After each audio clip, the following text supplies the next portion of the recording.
Olá, estudantes! Eu sou a professora Elisandra. Tudo bem com vocês? Olá, estudantes! Tudo bem com vocês? Eu sou a professora Viviane. A nossa reflexão de hoje sobre o Grêmio Estudantil será: voto aos 16 anos, eu quero escolher meus representantes. E você, estudante, se desejar, poderá anotar algumas coisas aí no seu caderno, na sua folha, durante a nossa reflexão. Coisas importantes. Ótima ideia! Então vamos lá? Vamos lá! Vou começar a nossa reflexão, Elis, te fazendo uma pergunta. Com quantos anos você votou pela primeira vez? Eu fiz o meu título com 16 anos, mas votei pela primeira vez aos 17, porque no ano que fiz o título de eleitor não havia eleição.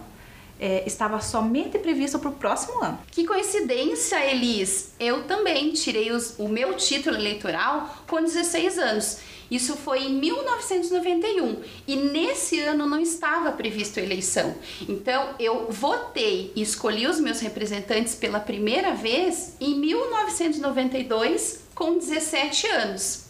E é sobre essa temática tão importante na vida dos jovens que enfatiza, né, o início dessa participação política na escolha dos seus representantes, que é um momento tão importante, né? Que nós já participamos, tivemos essa oportunidade de participar, né? Que é essa grande conquista do voto aos 16 anos.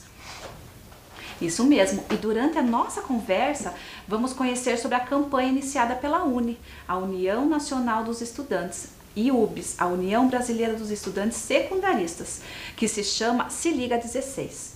E você já ouviu falar dessa campanha, estudante? Vamos conhecer um pouco mais? Vamos lá! Ao votar, o eleitor exerce sua cidadania. O voto é uma possibilidade de participação nas tomadas de decisões na vida política da sociedade. Isso mesmo. O voto é uma forma de demonstrar sua escolha, sua vontade ou preferência por algo que está sendo colocado em votação.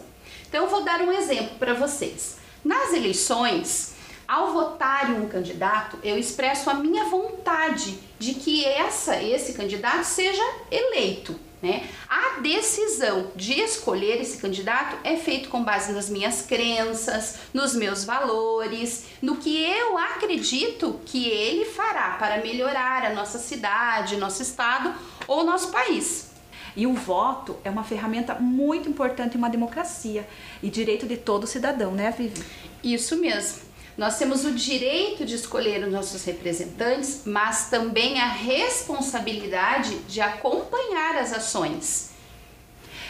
Mas o voto está presente em nossas vidas além das eleições, para governo. Não é mesmo, Vivi? Uhum. Você provavelmente já ouviu falar e participou da votação em grêmios estudantis, centros acadêmicos, associações de bairros, condomínios. Então a votação ela vai além de momentos que a gente vota para governo. Não é só nas eleições, nas né? escolas podem acontecer também. Para diretor. No grêmio estudantil, para direção, né, para equipe gestora. Vamos assistir agora um vídeo da Mari Natsuo Ogawa, chefe da seção de gestão de programas institucionais do Tribunal Regional Eleitoral do Paraná, o TRE, sobre cidadania e decisões. Lembrando que o TRE tem uma parceria com a SME, né? A Secretaria Municipal de Educação, e desenvolve o projeto Eleitor do Futuro. E esse projeto, em parceria com a SME, tem o objetivo de promover a educação política dos estudantes, estimulando-os ao exercício da cidadania e do voto responsável. Então vamos assistir a fala da Mari? Vamos sim. Você sabe o que é cidadania? Houve um momento na história em que nem todos eram considerados cidadãos. E cidadania é a possibilidade de fazer parte da tomada de decisões para os rumos políticos da sociedade. Se nem todos eram cidadãos, quer dizer que nem todos podiam fazer parte dessas decisões, nem todos podiam inferir, opinar sobre o que era melhor para a cidade, para o estado e para o país. Mas cidadania não é só voto. é voto também, é poder fazer parte das escolhas políticas que eu entendo que sejam as melhores para a sociedade. Mas é saber também que o meu direito enquanto cidadão está sendo preservado e construído no dia a dia da política. É saber também que o meu voto, o meu projeto político, quando eu escolhi aquele candidato, está sendo posto em prática.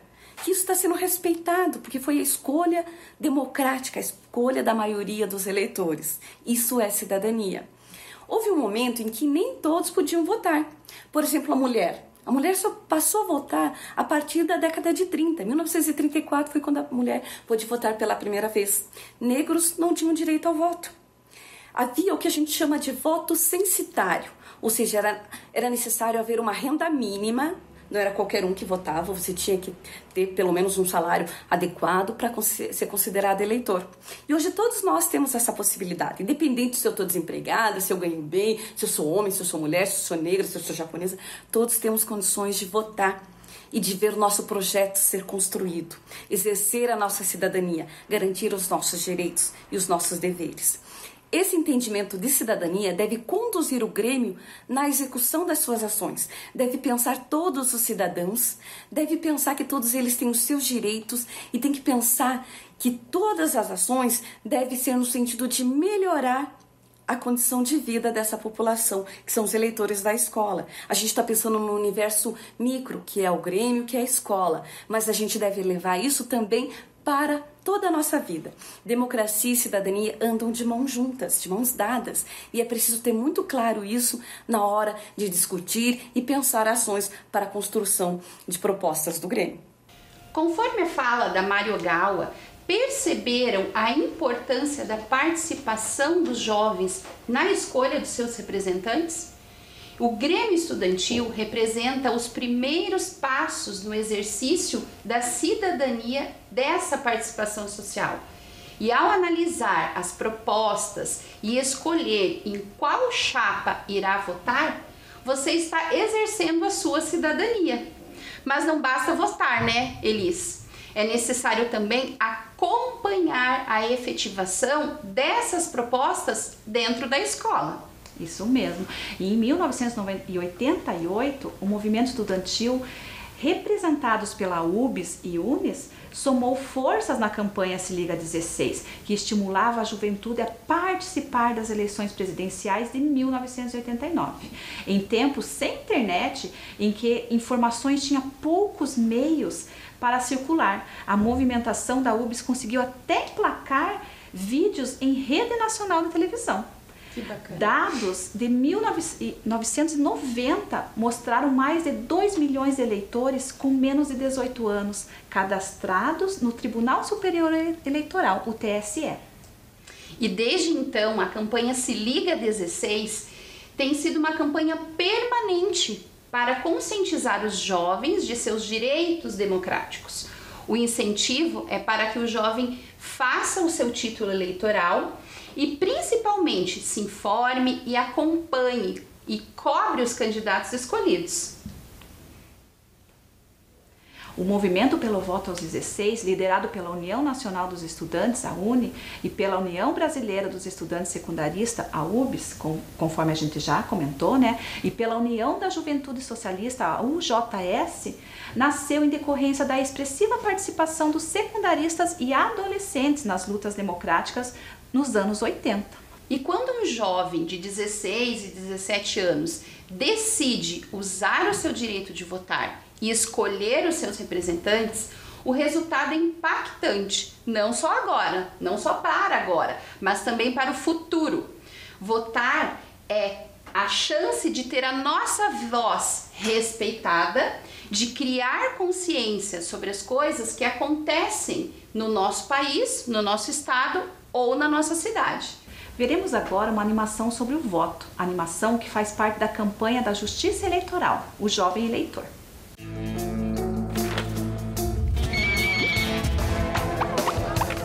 Seu voto tem superpoderes.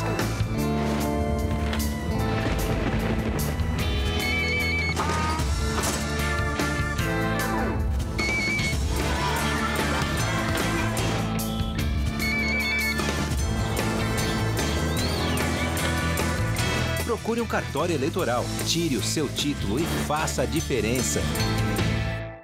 Como vimos na animação, o objetivo da campanha da Justiça Eleitoral, lançada em todo o Brasil com a ideia de mostrar que o jovem empoderado pelo voto é um agente de mudança e ele pode influenciar em questões do seu interesse, como mobilidade urbana, educação, espaços de convivência e também se posicionar politicamente a partir da escolha dos seus representantes. Então, a importância, né, do voto e a importância do jovem eleitor, o jovem se empoderar desse voto, fazer o seu voto, né, Vivi? E fazer uso como um agente de mudança. Muito importante essa participação, né, Elis? Mas será que o voto sempre teve superpoderes, Vivi? Não, Elis. Como vimos há pouco, lá na fala, no vídeo da Mari Ogawa, o voto não era direito de todos, né? Houve um momento da história em que nem todos podiam votar.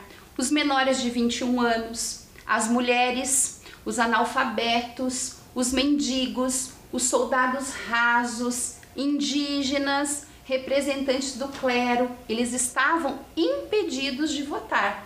Eles não podiam inferir, opinar sobre o que era melhor para a cidade, estado ou país.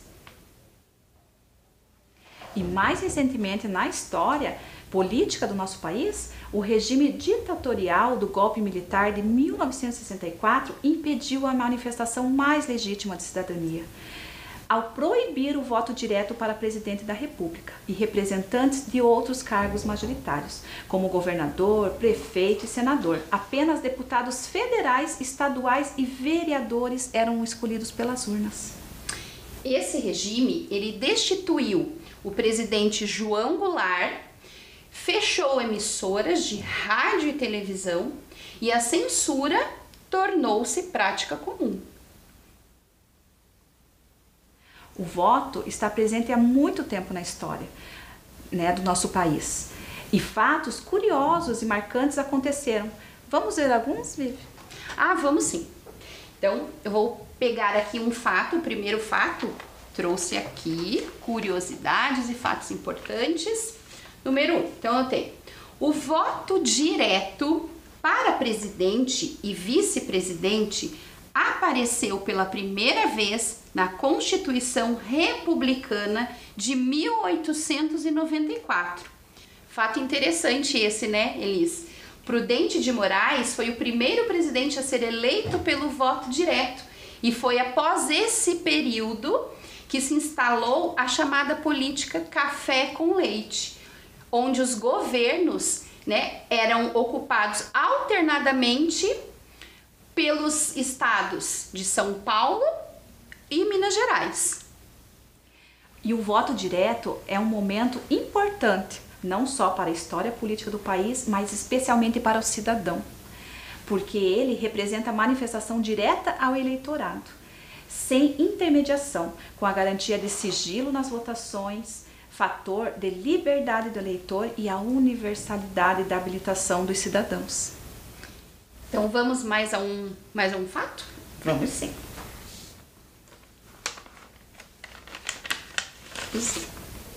Uma outra curiosidade.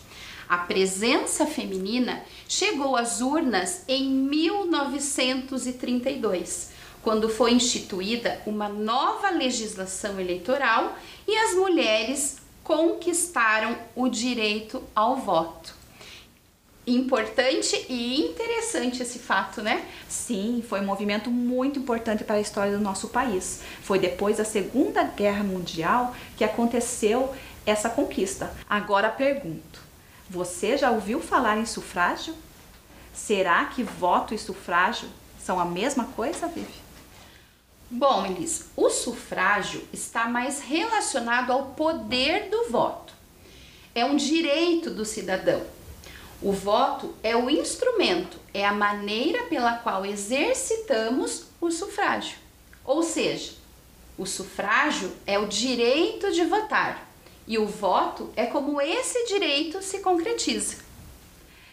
E foi isso que o movimento sufragista veio trazer. O direito das mulheres de votarem e de serem votadas, iniciado no século XIX. O movimento sufragista constituiu em uma luta de reivindicação pela participação ativa das mulheres na política. Vamos a mais uma curiosidade, estudantes? Vamos sim. Foi também no início da década de 30 que o voto passou a ser secreto, após a criação do Tribunal Superior Eleitoral e dos tribunais regionais eleitorais. Mas esses avanços duraram pouco, não é mesmo, Vivi? Sim. No final de 1937, após o golpe militar, Getúlio Vargas instituiu o Estado Novo, uma ditadura que se prolongou até 1945. Durante 8 anos, o brasileiro não foi às urnas. Uma única vez. O Congresso foi fechado, o período marcado pelo centralismo político. Vamos a mais uma curiosidade, estudante, sobre esse processo eleitoral, esse movimento, né, do direito ao voto, da conquista do voto no Brasil. As fraudes e o voto de cabresto eram muito comuns, com os detentores do poder econômico e político manipulando os resultados das urnas. Isso mesmo. O período da República Velha, que vai do final do Império até a Revolução de 1930, foi marcado por eleições ilegítimas. O voto de cabresto é um mecanismo de acesso aos cargos eletivos por meio da compra de votos, com a utilização da máquina pública ou abuso de poder econômico. Era um mecanismo muito recorrente no interior do Brasil, com a característica do coronelismo. E essa compra de votos, né, professora Elisa, acontecia com promessas, né, troca de favores, né, para que o eleitor votasse naquele candidato. Né? Exatamente. Vamos a mais uma e última curiosidade. Vamos lá. Tem vários fatos, né, marcantes e importantes. Nós trouxemos alguns, selecionamos alguns. Somente em 1955, a Justiça Eleitoral encarregou-se de produzir as cédulas e, para diminuir as fraudes, começou a ser exigida a foto no título eleitoral. E a foto começou a ser exigida para comprovar que quem estava votando era realmente o portador, o dono daquele documento. E atualmente o nosso título eleitoral, ele não tem foto, né, Elis? No momento de votar, nós apresentamos juntamente com o título um documento de identificação, que pode ser o nosso RG ou a CNH, né, que é a carteira de motorista. Mas nos dias atuais nós temos o e-título, né, que ele apresenta a foto, começou a ser utilizado recentemente. Mas não é por todos ainda. O nosso título anterior ainda é válido, né? E viram quantos acontecimentos, estudantes, importantes durante todo o processo de conquista do voto no Brasil? Quantos acontecimentos, né, Vivi, ainda que a gente selecionou somente alguns. Tiveram vários, né, fatos marcantes e curiosos, né, durante todos esses anos. Então, daremos agora, estudantes, continuidade para saber um pouco mais sobre o assunto. Em 1984, milhares de pessoas foram às ruas exigir a volta das eleições diretas para presidente. Isso mesmo, Vivi. O movimento das diretas já. Foi retomado o direito do voto direto e milhares de pessoas foram às ruas exigir a volta das eleições diretas para presidente. E o presidente Ulisses Guimarães foi uma das principais lideranças da campanha e tornou-se um dos maiores opositores ao regime militar, passando a ser chamado de Senhor Diretas. Em 1985, uma emenda constitucional restabeleceu as eleições diretas para a presidência e para as prefeituras das cidades, que eram consideradas como área de segurança nacional pelo regime militar. E esse período ficou conhecido como Nova República. Trouxe avanços importantes ainda em 1985. A emenda também concedeu o direito de voto aos maiores de 16 anos. E pela primeira vez na história republicana, os analfabetos também passaram a votar. Um dos grandes avanços para as eleições. Tivemos várias constituições, mas iremos focar na promulgada em 1988, a nova e atual Constituição, a Constituição Cidadã. Essa Constituição estabeleceu eleições diretas com 2 turnos para a presidência. Os governos estaduais e as prefeituras com mais de 200 mil eleitores prevê ainda mandato de 5 anos para presidente. Também mantém o voto facultativo aos analfabetos e aos jovens a partir de 16 anos. E o texto trouxe ainda avanços como a garantia dos direitos humanos, contra a arbitrariedade do Estado, a proibição da tortura, o fim da censura, a igualdade de direito entre homens e mulheres. A nova carta também transformou o racismo em crime. A Constituição de 88 acabou transformando-se em um dos símbolos da expectativa dos brasileiros por dias melhores. Após 29 anos com eleições presidenciais indiretas, somente em 1989 o brasileiro voltou a escolher, pelo voto direto, o presidente da República. O país inicia os primeiros passos de uma redemocracia. A eleição foi a mais concorrida da história da República. Curioso isso, né? Sim. Mas hoje, como é o voto no Brasil, Elis? O Brasil de hoje é definido como sendo Estado democrático de direito, em que todo o poder emana do povo. A maneira mais evidente de exercício da soberania popular é o sufrágio universal, através do voto direto e secreto, com valor igual para todos. Que legal! Nos dias atuais, utilizamos a urna eletrônica para votarmos. Após definirmos com cuidado para que representante daremos o nosso voto, vamos pensar na parte mecânica desse processo. Para dar início à eleição, é necessário a emissão da zerésima. Zerésima? O que é isso, Vi? Tem algo a ver com zero? Exatamente. É o documento que contém toda a identificação da urna e antes de iniciar a votação, o presidente realiza a impressão dela. Comprova que na urna estão registrados todos os candidatos e que não há voto computado para nenhum deles.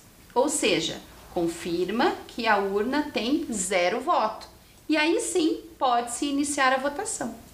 E nessa hora os fiscais podem acompanhar a impressão, da zerésima, o que reforça a segurança na eleição.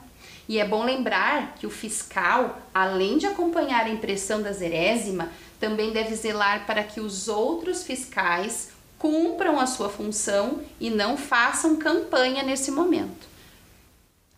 E ao final da eleição é realizada a impressão do BU, que significa o boletim de urna. Nela consta a totalização dos votos e traz as seguintes informações: total de votos válidos, total de votos nulos e brancos, total de comparecimento e voto e hora do encerramento da eleição. O boletim de urna, BU, é como a zerésima, Elis? Sim, a zerésima é emitida no início da votação e o BU no final da votação. Ao chegar no final da eleição, já temos o representante ou a representante vencedor ou vencedora. Esse processo deve ser um momento de muito respeito entre os concorrentes, porque independente de quem venceu, o objetivo é promover melhorias. Trouxemos para vocês um vídeo elaborado pela Justiça Eleitoral com a fala da professora Jamila Ribeiro sobre a utilização das urnas eletrônicas nas eleições. Vamos assistir? Vamos sim! Já se informou sobre a segurança, a checagem e a transparência das nossas eleições hoje? Eu sou Jamila Ribeiro, professora, e convido você a conhecer 3 fatos sobre o voto na urna eletrônica. Fato 1. sobre segurança. Você sabia que a urna eletrônica não é conectada à internet nem a nenhuma outra rede? Isso impede a invasão de hackers. A urna eletrônica tem mais de 30 barreiras de segurança. Nenhuma fraude foi comprovada desde 1996, quando o voto eletrônico foi adotado no Brasil. Fato 2, sobre checagem. Já ouviu falar sobre o boletim de urna? É o extrato impresso que resume os votos recebidos por todas as candidatas e candidatos na sessão eleitoral. Quando termina a votação, o boletim de urna é fixado na entrada da sessão e qualquer pessoa pode fazer a sua própria apuração. Fato 3, sobre transparência. Sabe aquele ditado, quem não deve não teme? Todo ano, a Justiça Eleitoral convida instituições, partidos políticos e especialistas em segurança digital para comprovar a segurança do voto em testes públicos. Aponte seu celular para conhecer outros fatos sobre as eleições do Brasil. E lembre-se, o voto é seguro e você pode comprovar. Urna eletrônica é segura, é fácil de checar, é do Brasil. Justiça Eleitoral, a justiça da democracia. O vídeo reitera os fatores para a segurança, checagem e transparência no processo eleitoral, com a utilização das urnas eletrônicas. Se você já tem mais de 16 anos, faça valer o seu direito para ajudar a escolher os nossos representantes. Elis, é extremamente importante votar para que possamos colocar no poder representantes que realmente valorizem e defendam a democracia. Pesquise muito bem sobre seu candidato e acompanhe suas ações. E veremos agora mais uma contribuição com a fala da Mari Natsuya Ogawa, do TRE do Paraná, agora sobre a importância do voto. Vamos lá, Vivi? Vamos assistir. Votar não significa apenas apertar botões na urna eletrônica. Significa que eu estou tomando parte das decisões políticas do país, do estado, do município. Significa que eu estou fazendo parte de escolhas para um projeto de sociedade. Eu estou escolhendo um candidato que vai implementar políticas para a nossa vida, para o nosso dia a dia, que vai colocar em prática ações que podem mudar a vida da população. Por isso a importância e a responsabilidade de refletir sobre o voto, de pensar, de escolher com cuidado o candidato. Votar não é apenas um ato mecânico, mas é um ato político. É escolher que rumo eu quero para a nossa vida. Mari Ogawa reforça que votar não é um ato mecânico, e sim um ato político. É a escolha de quem queremos que nos represente. E para votar e exercer os direitos políticos é preciso fazer o alistamento, o alistamento eleitoral, ou seja, tirar o primeiro título de eleitor. Segundo o artigo 14 da Constituição Federal, o voto é facultativo para jovens de 16 e 17 anos. Isso é, não é obrigatório. Mas passa a ser obrigatório a partir dos 18 anos. Por isso, se você, estudante, tem idade para participar de uma eleição, não perca tempo. Confira os passos para solicitar a primeira via do documento pela internet. E que tal participar? Vamos ver o passo a passo de como fazer o título de eleitor? Você vai precisar dos seguintes documentos: foto do documento de identificação, frente e verso, sua foto segurando esse documento de identificação para mostrar que você é a mesma pessoa do documento. A foto do comprovante de residência atualizado pode ser seu ou do seu representante legal, responsável legal. E certidão de nascimento. Vamos assistir a mais uma animação da Justiça Eleitoral do Paraná para entender o passo a passo de como fazer o título do eleitor? Vamos sim! Quer tirar o título de eleitor, mas não sabe por onde começar? Vamos lá! Primeiro, separe os documentos necessários: comprovante de residência atualizado, documento de identificação oficial com foto e certificado de quitação de serviço militar. Mas atenção! Essa exigência vale apenas para homens que têm entre 18 e 45 anos, tá?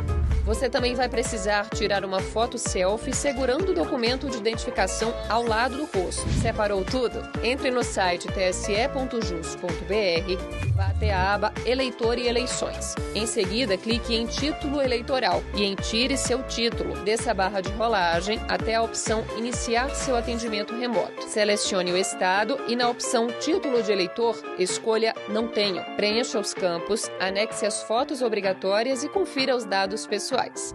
Tudo muito rápido e fácil, né?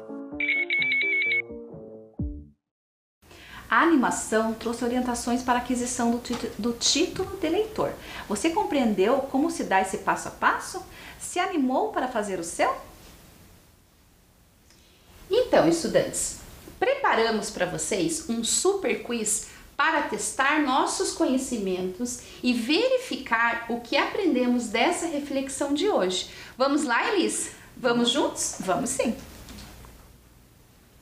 Então vamos ler juntos aqui essa afirmativa. O voto é uma ferramenta muito importante em uma democracia e direito de todo cidadão. Será que essa afirmativa está correta, Vivi? O que você acha? Eu acho que ela está correta, porque o voto é importante em uma democracia e direito do cidadão, e é uma forma também de demonstrar a sua opinião, sua vontade, sua preferência de escolher aquele representante. Então, eu acho que é verdadeira. E o que vocês acham, estudante? É verdadeira essa afirmativa? Vamos conferir? Verdadeira. Você estava certa, Vivi. Realmente, né? O voto é uma ferramenta muito importante para a democracia. Vamos a mais uma? Vamos lá. Leiam comigo, estudantes. Se Liga 16 é uma campanha permanente para conscientizar os jovens de seus deveres. Então, diante do que conversamos, refletimos até agora, o que você acha, estudante? É um dever? É um direito? A campanha do Se Liga 16? O que você acha, Elis? Eu acho que essa afirmativa está incorreta. O Se Liga 16 é uma campanha permanente para conscientizar os jovens de seus direitos democráticos. Essa campanha é importante na vida dos jovens, pois enfatiza o início da sua participação política na escolha de seus representantes, momento que representa uma grande conquista, que é o voto aos 16. Então, eu acredito que ao invés de deveres, são os direitos democráticos que essa campanha conscientiza esses jovens. Vamos conferir para ver? Vamos conferir. Muito bem, Elis. Ela não está correta, né, essa afirmativa, porque a campanha do Se Liga 16, ela veio para incentivar a participação do jovem na vida política da sociedade, né? Esse incentivo é um direito democrático de todo jovem. Isso mesmo. De todo cidadão. Vamos a mais uma? Vamos lá. Vamos ler juntos. O jovem empoderado pelo voto pode ser um agente de mudança. O que você acha, Vi? Essa afirmativa está correta? Olha, eu gostei dessa palavra, mudança, né? Então, eu acho que essa afirmativa está correta. Realmente, o voto pode trazer mudanças. E você, estudante, o que você acha? Vamos conferir? Correta, né, professora Elis? Pois o objetivo da campanha da justiça eleitoral, né, o jovem empoderado pelo voto, ele pode influenciar em questões do seu interesse, né, como a mobilidade urbana, a educação, os espaços de convivência e também se posicionar politicamente a partir da escolha dos seus representantes. Isso mesmo. Então vamos a mais uma questão do Super Quiz. Tô gostando do quiz. O golpe militar de 1964 permitiu o voto direto. O que você acha, Elis? Eu acho que está incorreta. O que você acha, estudante? Vimos lá no início da aula sobre esse assunto, não é mesmo? Sim. O golpe militar de 1964 impediu a manifestação mais legítima de cidadania ao proibir o voto direto para presidente da República e representante de outros cargos majoritários, como governador, prefeito, senador. Apenas deputados federais estaduais e vereadores eram escolhidos pelas urnas. O regime que destituiu o presidente João Goulart, como você falou lá no início, né? Isso mesmo. E fechou emissoras de rádio, de TV, e a censura tornou-se uma prática comum naquela época. Então, essa afirmativa está incorreta, porque o golpe militar proibiu o voto direto. Vamos a mais uma? Vamos sim. Leiam aqui comigo. As mulheres sempre tiveram direito ao voto com igualdade de gênero. Será mesmo, Vivi? Essa afirmativa está correta? Eu acho que essa afirmativa está incorreta, né? Porque não foi sempre, nós discutimos isso, né? Lá, mas durante a nossa reflexão, durante a aula. Essa afirmativa está incorreta porque a presença feminina, ela chegou às urnas em 1932, quando foi instituída uma nova legislação que deu o direito das mulheres de votarem e serem votadas também, né? E foi isso que o movimento sufragista, que nós também comentamos, trouxe. Ele iniciou lá no século XIX, né? E trouxe esse direito, essa conquista das mulheres ao voto. E você, estudante, concorda com a professora Vivi? Vamos conferir? Realmente, essa afirmativa está incorreta, né? As mulheres nem sempre tiveram direito ao voto, né? Foi uma conquista ao longo da nossa trajetória política. Mais uma perguntinha do Super Quiz. O voto na urna eletrônica garante segurança, checagem e transparência. O que você acha? Eu acho que essa afirmativa está correta. A urna é segura, pois não é conectada à internet, como a gente viu no vídeo, né, na fala da Djamila. Nunca foi comprovada fraude e o voto é auditável. Para a checagem, temos a zerésima, emitida antes, e o BU no final da eleição, e fixado para a verificação do resultado, para que qualquer pessoa possa fazer a verificação. Sobre a transparência, várias instituições participam de testes para a comprovação da segurança do voto. Então, essa afirmativa, ela está correta. Né? A gente percebe, né, diante de todos esses fatos, que a urna garante a segurança, a checagem e transparência das eleições. Mais uma pergunta, e acompanhem comigo então, estudantes. Para votar e exercer os direitos políticos, é preciso somente chegar no dia da eleição e escolher o seu candidato. É isso, Elis? Acho que não, né, Vivi? É preciso fazer, primeiramente, o alistamento eleitoral, né? Tirar o título de eleitor, além de pesquisar sobre os candidatos com antecedência, analisando suas propostas de campanha para posteriormente poder acompanhar sua efetivação. Então, não é só chegar e votar. Não, a gente precisa escolher bem, né? Como já conversamos, escolher um candidato que represente, que defenda a democracia, né? E depois disso, ainda da eleição, a importância de estarmos acompanhando as propostas, se estão sendo efetivadas ou não. Isso mesmo. Então, vamos conferir. Está incorreto. Incorreta. Diretas já. Vamos ver o que o Super Quiz traz agora, né, sobre esse assunto. Direta já foi um movimento contrário ao direito de votar. Será que essa afirmativa está correta, Vivi? Acredito que essa afirmativa está incorreta, Elis, porque Diretas Já, ele foi um movimento a favor do direito ao voto direto, né? Em 1984, milhares de pessoas foram às ruas exigir a volta, né, dessas eleições, das eleições diretas. E Ulisses Guimarães, que esteve à frente desse movimento, né, passou a ser conhecido como Senhor Diretas. Isso mesmo. Então, essa afirmativa está incorreta. E estamos chegando ao final, né, da nossa conversa de hoje. E para isso, trazemos uma contribuição, mais uma contribuição, né, da Mari Natsuya Ogawa, do TRE do Paraná, que fará uma retomada dos assuntos abordados. Tudo que a gente veio falando, ela fará, né, uma retomada. Olá! Você sabia que no Brasil, uma pessoa que completou 16 anos já tem o direito a votar? Ainda antes mesmo de ter idade para entrar na universidade, os brasileiros e as brasileiras já podem solicitar o seu alistamento, que é o nome que a Justiça Eleitoral dá para o registro da pessoa como eleitora. Ao fazer o alistamento eleitoral, o cidadão ou a cidadã passa a ter um documento chamado de título do eleitor, o título de eleitor, identificado por um número único em todo o território nacional. É verdade que muita gente deixa de fazer o alistamento eleitoral aos 16 porque não quer ter mais uma obrigação e deixa para fazer somente o seu título de eleitor quando completa 18 anos. Em relação a isso, vale lembrar duas coisas.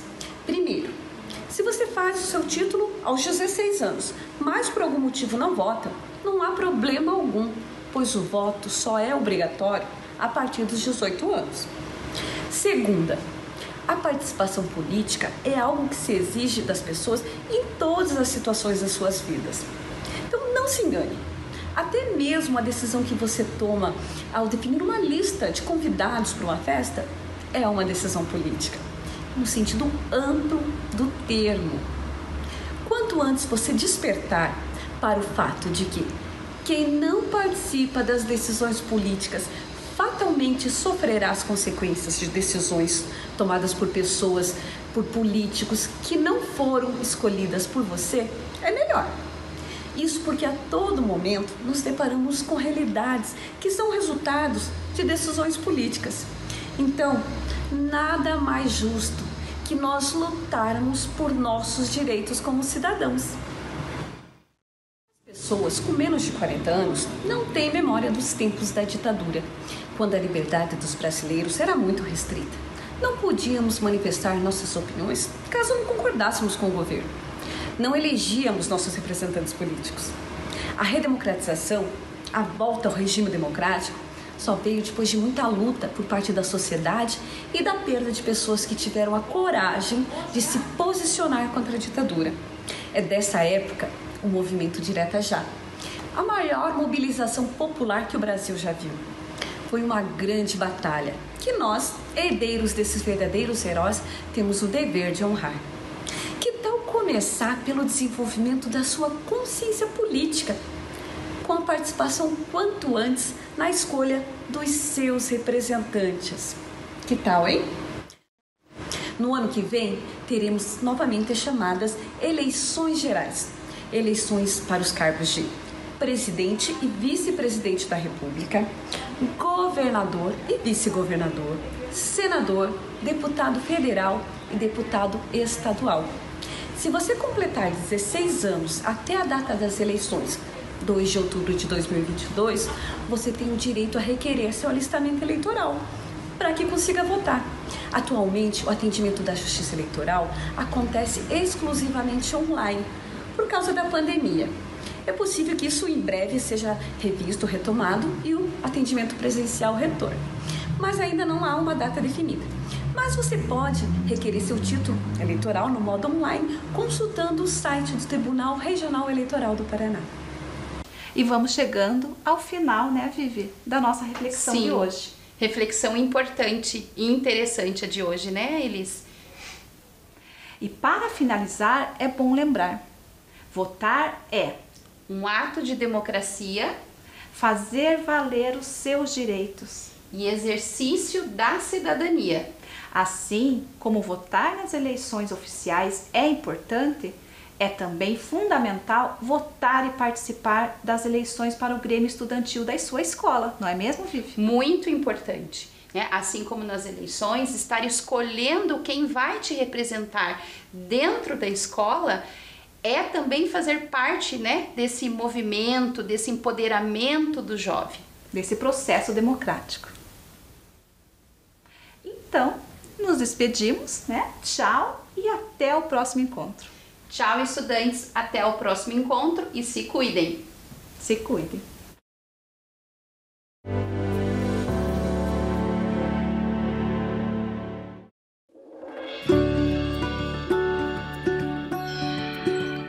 Gente, se preparem porque hoje o conteúdo vai ser especial. demonstrar carinho na pandemia.